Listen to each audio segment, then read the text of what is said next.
կա, կան դատավորներ, որ ընդհանրապես չեն ներկայացնում, իրեն գիտեն իրենցից ինչ է սպասում եւ փակ աչքերով անում են։ Հիմա այստեղ իրականում ավելի մեծ սահմանափակումներ կիրառվեց, եթե օրինակ նախկինում ինքը ավելի մեծ մասշտաբի շփման հնարավորություն ուներ, հիմա կոնկրետ սահմանափակված է այդ շփումը մի քանի օգու հետ, այսինքն նաև սա պետք է դիտարկենք, որ իրենց համար գուցե սա ավելի լավ իրավիճակ է սահմանափակումների մակարդակը, քան օրինակ կալանքի պարագայում էր, բայց այնուամենայնիվ եկեք դրական քայլ դիտարկենք սա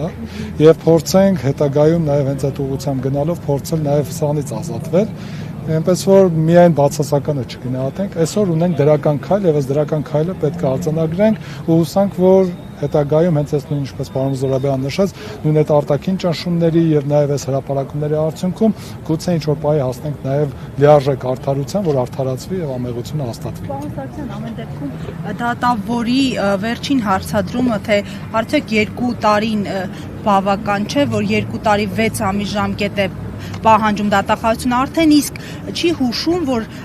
դատավորները այսպես թերահավատ են բողոքի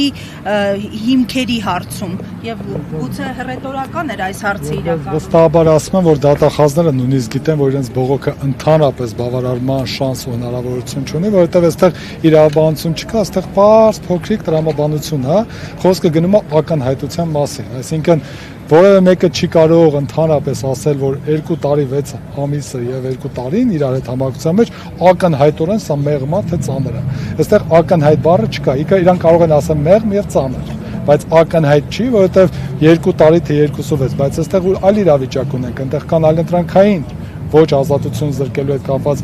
պատիժներ, որոնք որ եթե դրանցից բացի հենց ամենածանրն է կիրառվել ազատազրկումը, այս դեպքում ասելու ամենաակնհայտորեն մեր պատիժը նշանակել, սա ուղղակի աբսուրդ է եւ ըստ այն իրենք սա մասին գիտեն, հարցի պատասխանել չկար, այնպես որ սա կարծում եմ ինչ որ մարտավարական առումով ներկայացած բողոք է։